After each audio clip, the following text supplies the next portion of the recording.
Hi folks, you're with Tacitus today at your Pushback channel, and thank you for joining this audio live stream. Please listen to this presentation as you would a radio broadcast.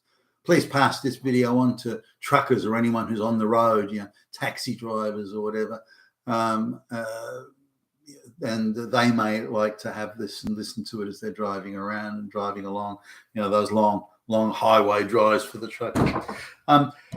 The issue of illegal aliens or deporting now, on the campaign trail, that Trump was talking about deporting large numbers of illegals. No one knows exactly how many, but the numbers are 25 million plus. Some even saying 35 million adult illegals are in the United States. Let's assume somewhere between 25 and 35 million or somewhere in that vicinity. And these are adults. This doesn't include, the illegal children that they've had, hoping, of course, that they'll be anchor babies. Now, how do you deport that many people? It's a huge logistical task, and the optics are not always favorable, and the globalist media will be attempting to use any optics they can, lay their hands on to suggest that it's heartless and cruel and so on. And they've already moved to a point where being illegal, it doesn't really matter. I mean, what's illegal? And so they've already tried to neutralize that as an issue. Well, it's not really a crime. And then other crimes like driving without a license or the things like that. So what? They're desperate people, fleeing war or something like, which is of course a lie. They're not fleeing war. They're just parasites seeking freebies and handouts. So how is it to be done now? The wisely and sensibly, Tom Homan and the team have focused on criminals who've got criminal records for major armed robbery, murder, all that sort of stuff, and deporting them first.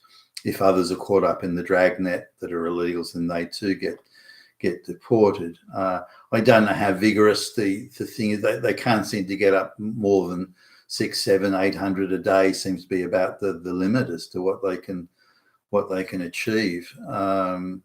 So I don't know what they need to do to gin it up from there, but it would seem to me that they're not really trying hard enough, or they're just not sure how to approach it with the right optics, maybe. But it looks like they're being timid. It looks like they're holding back and being timid, or not being aggressive enough.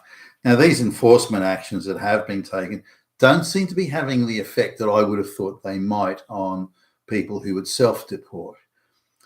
The illegals still believe they've got a better chance of not getting caught than they have if they self-deport, for example.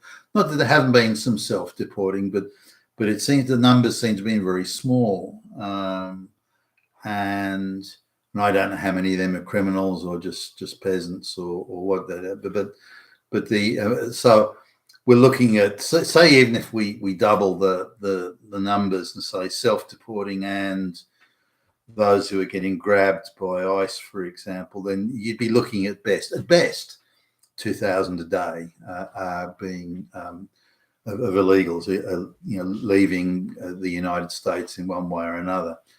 Now, the minimum needed for the amount of illegals in the United States, assuming President Trump's 4-year term, the minimum needed is closer to 30,000 per day, 30,000 per day, and at the moment it's at best 2,000 a day.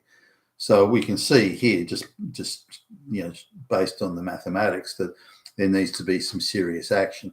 Now, there are a whole lot of administrative actions that are happening in background that will have a gradual knock-on effect. For example, examining and doing fake social security numbers as in duplicates. So that's apparently widespread, and the allegations, certainly by those who purport to be in the know, saying there are well over 10 million duplicate social security numbers that are being used by illegal aliens. So that could be, those 10 million people could be cut off.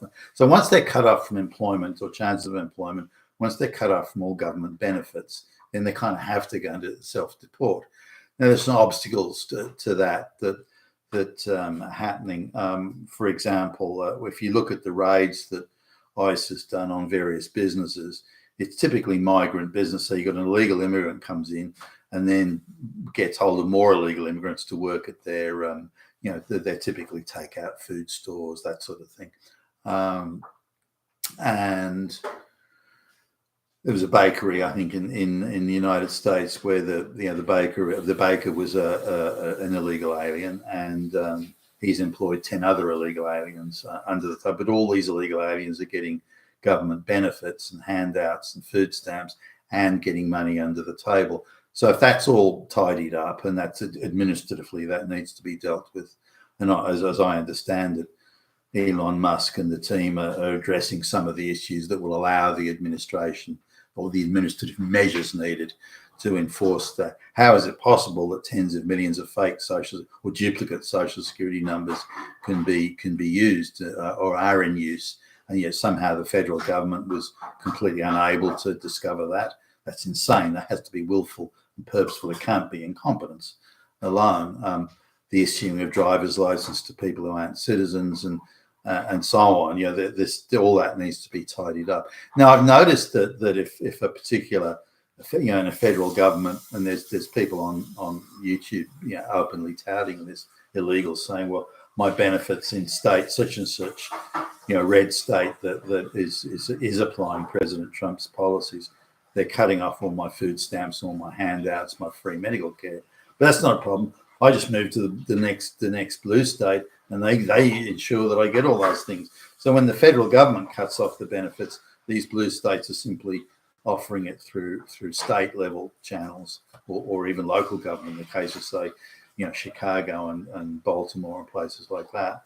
So there's a certain amount of time before the Trump administration has said, okay, we're going to cut off your federal funds in other areas, which will then force these blue states to finally give up that resistance to the president's federal policies.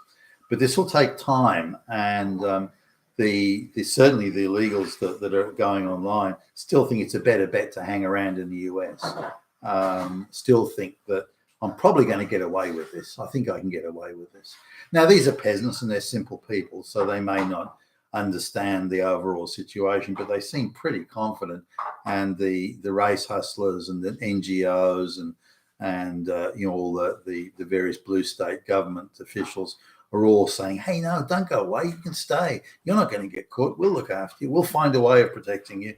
And so many millions of these illegals are being encouraged to stay on when they may have considered self-deporting. So, and the ones that have deported, this idea they're being sent back to death squads or something is nonsense. They're going back to, I'll stay in my sister's place until I go.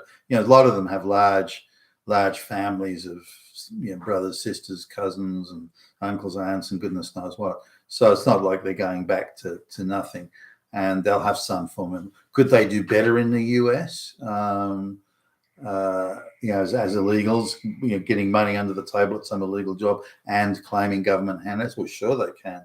But anyone that acts illegally and deceitfully like that could probably do better if they're allowed to get away with it. That hardly means they're adding value or being useful to the US economy. So it is going to be much better when they go.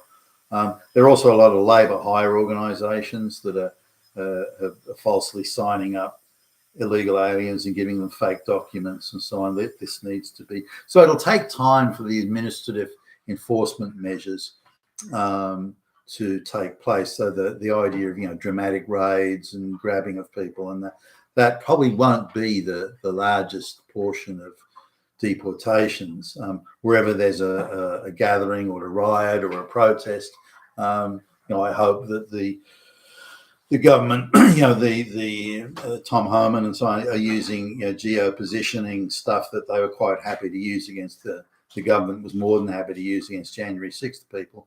But they, for some reason, they seem powerless to use it against illegal aliens. Goodness knows why. But And also, it'll take time to get rid of all the activists in various positions that are trying to obstruct and limit and hinder the policies of President Trump being implemented. So there are all those various levels, and it'll take time for that to pick up. But the more time it takes, then the bigger the larger the number of deportations need to be. So if at the end of the year the deportations are still in the hundreds per day, then by the second year we're going to need 40,000 deportations a day to make up the numbers, and so on. So for every day that goes by, those 30,000 deportations are missed or not achieved, then the pressure builds up to be even more. And self-deportation, if you cut people off from employment, handouts and medical care, cut them off from all that sort of stuff. But look, here's a free plane ticket back to your home country. That there will be many millions that will take it. They'll just take time for that for it to fully bite and go into place. But hopefully, I was staggered to see that news that the social security system in the United States didn't pick up or report on duplicate usage of the same number. People that have been dead for 50 years and their social security number is being used. I mean, what? So that, those sorts of administrative measures, when they're applied and pursued, assuming the resources are there to pursue them with requisite vigor, then that will have an effect over time. But it will take time, and I would like to see better results happening in the shorter term than we've already seen. You've been Tacitus today, your Pushback channel, and thank you for listening.